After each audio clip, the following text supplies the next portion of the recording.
We need to learn how to encourage ourselves in the Lord. In 1 Samuel 30, David found himself in a pretty bad situation. He had lost his family. The city he was living in had been burned to the ground, and his own men had even turned on him. And we're talking about stoning him.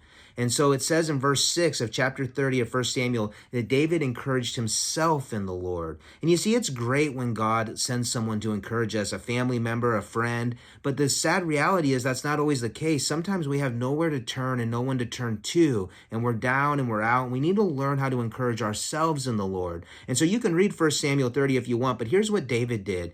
First, it says he inquired of God. He prayed. He sought the Lord. God, what do I do? Then he waited to hear what God had to say. He didn't just pray and then go do whatever he thought was best. He waited to hear from the Lord. And then when he heard what God had to say, it says he went. He did what God said. He didn't have a bunch of excuses or talk about how he didn't agree with that, Lord, or he didn't put it off. He simply went. And so what does it really mean to encourage yourself in the Lord? It really boils down to prayer. But don't just stop with prayer. Wait to hear what God would say back and then do what he says and see if you're not encouraged at the end of that.